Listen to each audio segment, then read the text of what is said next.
howdy, folks. Dr. Freedom of the Times from Dr. News from around the universe. It may or may not affect you in a strange, tingly, yet funny and amusing way that could make you scratch your head and go, are the brain lice still after it? Will they get to my cortex? Yeah, it's been kind of quiet out there on the front lately. Of course, the usual guys are out there stamping around going, oh, even though Series 11's been over for how many months now or how many weeks, yet they're still out there because the YouTube algorithm feeds their wallets. And it still amazes the crap out of me that it seems like every single YouTube channel I run across now, get our Patreon, join our Patreon. It's like, let me see, with the amount of subscribers and views those guys are getting, why would you need a Patreon account? Because I usually make about, say, $100 a month doing this, maybe 150 on a good month. And yet you don't have enough money to put back into your channel, and you're making like 10, 20 times more views than this channel gets. It kind of makes me wonder where that money is going. But that's just my suspicion. I'm an evil, jealous, fat bastard. That's right. I'm a fatso. Get over it. All right, but let's move on to the news. Apparently tonight, matter of fact, this went into effect a while ago. It's probably over by now. Actually, no, it isn't, because there was a reminder put up earlier today that there was a road closure for Doctor Who filming today from 9 p.m. to 5 a.m. UK time on the Cardiff Bay Link Road from the Ferry Road off the slip to the Queensgate roundabout. So I don't know if anybody actually went out to see if anything happened or if there was anything going on. We'll have to sit back and wait and see if any pictures do emerge. I highly doubt it, though, because chances are Chibs has armed snipers out there with ninjas to back them up. Run for your life! I'll cover you! Just because of the secrecy factor. But, of course, judging by that, of course, you already know that, yeah, filming in South Africa has, finally wrapped up. As I believe it was as of Thursday. But, okay, let's get into the stuff you want to see. Let's get into the news. Let's hop onto the Freedom Train.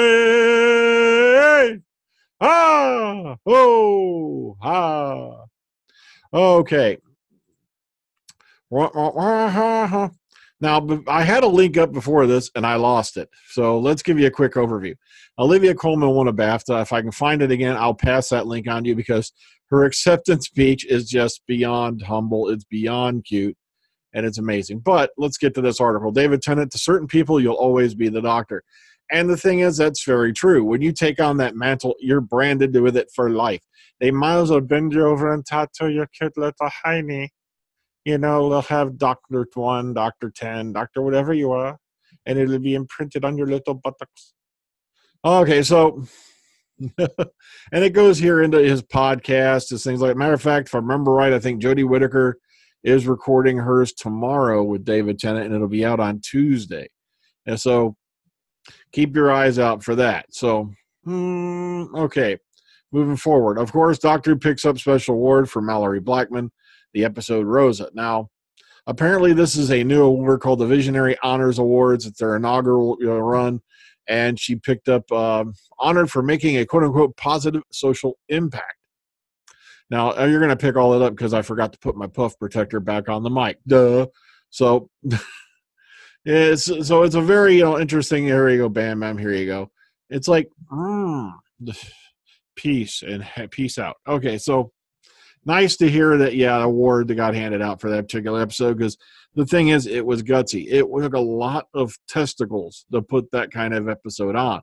A lot of people live in this dream world that things weren't as bad as you imagined in the South in that time period. They were, and as I told you folks before. They're like, Dr. Freedom, how would you know? I said, because my mom and dad grew up in that era. And as I told you guys before, one night, I can't remember what I was discussing with my dad, but we were standing there in the garage. I can't remember what he was working on. And he started to tell me just some of the things that he saw and how it was. So when I died laughing because there was some guy in the comment box a little while ago, that episode made it seem that every white man down south during that time period was a racist. Damn near all of them were. I hate to bring you some sad news, but yeah, it was that bad. So, but unfortunately, we've gone past that. Well, for the most part, unfortunately, racism still exists in the hearts of some people out there. And I'm talking on there's people of all races, creeds, and colors who are racist against another. It's like the sooner or later, one of these days, we're all going to wake up and realize we're all mortal, we all bleed red, and we're all pink on the inside. Unfortunately, that day always seems to be further and further away. I'm depressing the shit out of myself. Okay, scoring Doctor Series 11 interview with composer Segun Akinola. And of course, this was put up by Crystal D. So if you're interested in hearing about some of the stuff about the music and things like that, here's a nice interview put up here over on the Doctor Who side. Moving forward, Doctor Who filming, of course, as we said, wraps in South Africa. Here's a whole bunch of if you did not see any of these photos before, here's your chance to go snatch some of them. Like, here's some nifty, oh, look, there's a trailer, there's a truck, there's a farmhouse. Oh, look, there's a flat tire. Don't that suck? Okay, so, and of course, this was at the one aquarium there and all that. So if you didn't get a chance to look at these, please go give them a look. Nice, cute. Like I said, there's nothing at all spoilery in these photos I could find, so don't worry about any of that, okay? So just some, a cast and crew out there having a good old time. Stacey Abrams watched Doctor Who for the State of the Union response. That's right. Democrat Stacey Abrams received widespread acclaim for a televised response to Donald Trump's State of the Union speech Tuesday night, and it turns out that she had calmed herself by watching several episodes of Doctor Who prior to going in front of the camera. She was, quote, I watched about 3 episodes of Doctor Who, just kind of chilled out. She told BuzzFeed's AM to DM show. So it goes, but she said, I think she only said she's up to like season 8. But, at least, she's still in there. She's hanging on. And it's nice to hear there's some folks up there who were politicians that might be somewhat cool. All right, moving forward. Yeah, and this is just basically telling you that the code name for the Eric, oh, wait a minute, Dalek was Kevin. Sorry, guys. Eric is taken by me. You can't have it. You can call him Kevin all you want. Don't call him Eric. Or I'll know there's something up. So just basically, yeah, they revealed that the code name for this Recon Dalek was Kevin. No biggie. Doctor Legend Tom Baker on his life as a Time Lord, how hammy acting nearly cost him his life. There's a cute story about his time at the pool. He's drowning, and poor, I think it was Ian Martyr, he said, thought that he was actually just, he was acting and he wasn't really drowning. And it turns out poor Tom was. So, and it's a nice story as told by Tom Baker here to the Daily Record, as only Tom Baker can tell it. And of course, Tom Baker's been in the spotlight quite a bit. He's been popping up here and there because of, this nifty little thing, Scratch Man, which he wrote. And I highly recommend, if you've not listened to the audiobook yet, please, please, please do. It's an incredible listen. It was a marvel, hearing Tom narrating it himself. Plus, it was really nice when he got to some chapters in the book. Chapter 17, you're going to love this bit, as only Tom Baker can do it. All right. Neil Gaiman promises very Doctor Who-ish action in Good Omens. Okay, so Neil Gaiman, as you know, wrote a couple episodes of Doctor Who as well. He wrote The Doctor's Wife and Nightmare in Silver, which I can't find. There's been many other titles I wanted to give it, but I think Nightmare was filming. Nightmare was fitting enough. Okay, it just did not come off that well. With the Uber Cyberman that can take out anything but a wall. All right.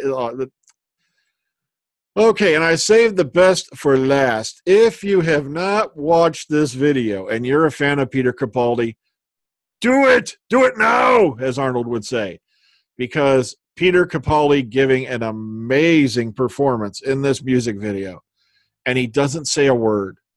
Actors who can do that can convey to you an emotion, can convey to you, a thought or a feeling without even uttering a single sentence, are incredible actors.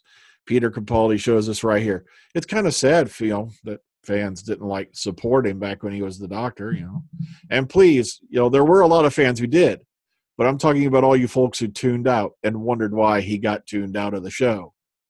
I hate to sound like a mean, evil dick, but it's true.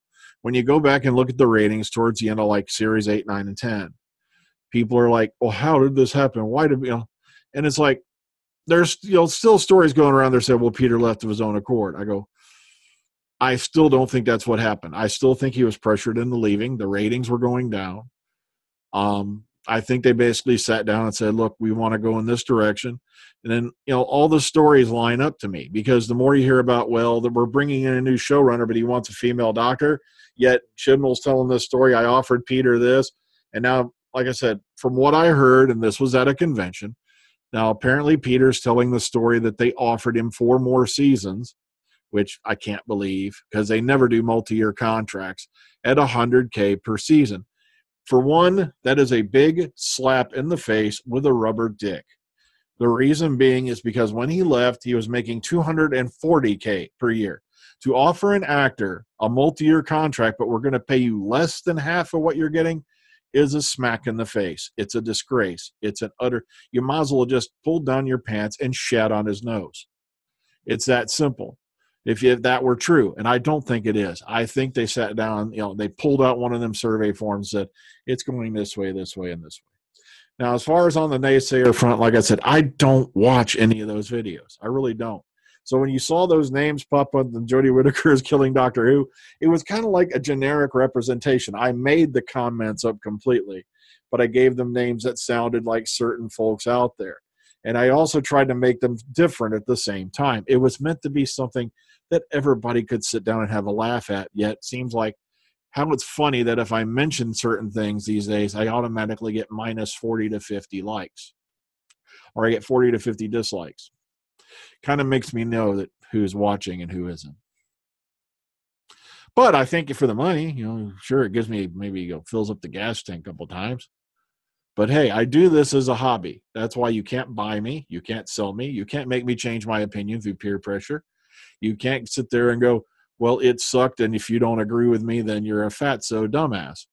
Very sorry, but I see things in a different light. You can either see the cup is half full, the cup is half empty, and then you got these folks out there saying the cup's half full, but it's filled with piss. Well, I got some bad news for you. Pour it on your own face, because if you continue down the path you're on, sooner or later, it's going to come back at you. It's called karma. I've learned this the hard way over my 48 years on this planet. And I hate to sound like I'm lecturing, but because I am. But I'm just trying to save you a lot of hardcore, repercussions later on down the line. Oh, well, that's just me, though. I'm an evil old guy. I'm just killing people by my mere peer presence on the air. And it makes me laugh to this day that all I'm doing is giving the news, giving an opinion, yet this irks the shit out of Spill my 1 cup of piss. Oh, well. Good night, folks, please. Take care of yourselves and each other.